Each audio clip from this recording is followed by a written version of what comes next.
रात 9 बजे की पहली बड़ी खबर। 12 शिवसेना सांसदों के साथ सीएम शिंदे ने लोकसभा स्पीकर से आज मुलाकात की। राहुल शेवाले को शिवसेना संसदीय दल के नेता चुन लिया गया है। लोकसभा स्पीकर राहुल शेवाले को मान्यता दे चुके हैं। उद्धव ठाकरे से पार्टी सिंबल छीनने के लिए शिंदे चुनाव आयोग का रुख करेंगे। हरियाणा में नूह के मेवात में डीएसपी की हत्या के मामले में पुलिस ने एक आरोपी को मुठभेड़ के बाद गिरफ्तार किया। जिस डंपर से कुचलकर डीएसपी की हत्या की गई, उसी डंपर के क्लीनर को पुलिस ने पैर में गोली मारकर गिरफ्तार किया है। आरोपी का नाम इक्कर है। डीएसपी की हत्या पर सीएम मनोहर लाल खट्टर ने कहा कि उनकी डीजीपी से बात हुई है, आरोपियों पर सख्त कार्रवाई की जाएगी। सीएम मनोहर लाल ने कहा कि डीएसपी सुरेंद्र सिंह को सरकार शहीद का दर्जा देगी। इसके साथ उन्होंने कहा कि उनके परिवार के एक सदस्य को नौकरी दी जाएगी और 1 करोड़ की मदद। हरियाणा में बेखौफ खनन माफिया नूह के पास पचगांव में अवैध खनन माफिया ने डीएसपी सुरेंद्र सिंह की हत्या की थी। खनन माफिया ने डीएसपी पर डंपर चढ़ा दिया। डीएसपी तावड़ू सुरेंद्र सिंह बिश्नोई की मौके पर ही मौत हो गई। वारदात आज दोपहर 12 बजे की है। बताया जा रहा है कि डीएसपी खनन माफिया के खिलाफ एक्शन लेने गए थे। कार्रवाई के दौरान डीएसपी सुरेंद्र सिंह बिश्नोई ने खनन स्थल पर पत्थर से भरे ट्रक को रोकने की कोशिश की, तभी खनन माफियाओं ने उन पर डंपर चढ़ा दिया। डीएसपी की हत्या के बाद हरियाणा के गृह मंत्री अनिल विज एक्शन में दिखाई दिए। अनिल विज ने सख्त कार्रवाई के आदेश दिए हैं। अनिल विज ने कहा, खनन माफिया को बख्शा नहीं जाएगा। आसपास के जिलों की फोर्स भी अगर लगानी पड़े तो लगाएंगे, लेकिन किसी को छोड़ेंगे नहीं। सख्त से सख्त कार्रवाई होगी। नूपुर शर्मा को बड़ी राहत मिली है। नूपुर शर्मा की गिरफ्तारी पर सुप्रीम कोर्ट ने रोक लगाई। नूपुर शर्मा की गिरफ्तारी पर 10 अगस्त तक रोक लगाई गई है। सुप्रीम कोर्ट के आदेश के बाद 10 अगस्त तक पुलिस नूपुर शर्मा के खिलाफ कोई कार्रवाई नहीं कर सकती। अग्निपथ योजना में जाति को लेकर उठे सवाल पर बीजेपी के प्रवक्ता संबित पात्रा ने विपक्ष पर निशाना साधा।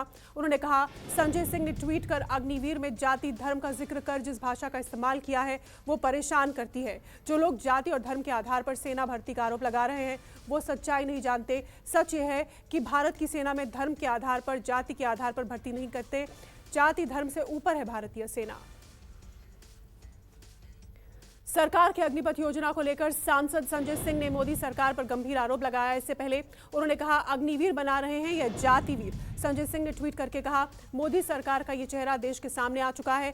क्या मोदी दलितों और पिछड़ों आदिवासियों को सेना भर्ती के काबिल नहीं मानते? भारत के इतिहास में पहली बार सेना भर्ती में जात पूछी जा रही है। संजय सिंह ने कहा, सरकार जातिवीर बना रही है। उधर तेजस्वी यादव ने भी अग्निवीर मुद्दे पर सरकार को घेरा।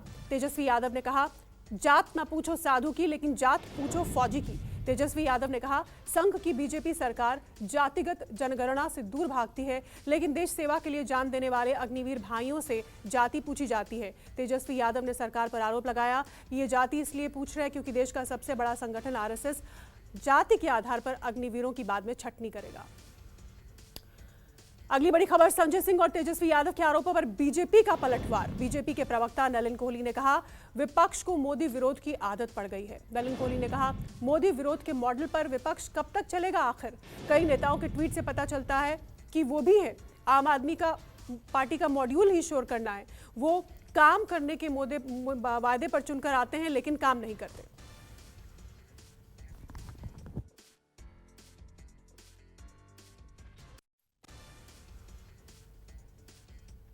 सेना की अग्निपथ योजना के खिलाफ दायर सभी याचिकाओं को अब दिल्ली हाईकोर्ट में उनकी सुनवाई होगी। सुप्रीम कोर्ट ने बड़ा आदेश दिया। पूरे मामले की सुनवाई करते हुए सुप्रीम कोर्ट ने कहा, सभी याचिकाओं की सुनवाई दिल्ली हाईकोर्ट में की जाएगी। आज अग्निपथ योजना पर सुप्रीम कोर्ट में 3 याचिकाओं पर सुनवाई के दौरान सुप्रीम कोर्ट ने यह आदेश दिया कि बाकी हाईकोर्ट्स में दायर याचिकाओं को भी दिल्ली हाईकोर्ट ट्रांसफर किया जाए। जाति को लेकर आर्मी अधिकारियों ने जवाब दिया। उन्होंने कहा, भारत में आर्मी ब्रिटिश शासन से ही जाति और धर्म के आधार पर बनी हुई है। आर्मी के मुताबिक जाट, राजपूत, डोगरा, नागा, कुमाऊनी, गढ़वाल, सिख, मद्रास, अहीर, मराठा, ये तमाम रेजिमेंट्स हैं। और अधिक जानकारी के लिए उम्मीदवार हेल्पलाइन नंबर से संपर्क कर सकते हैं। पटना आतंकी साजिश में नया खुलासा हुआ है। गिरफ्तार आरोपी अतहर परवेज के मोबाइल से नूपुर शर्मा का पता मिला है।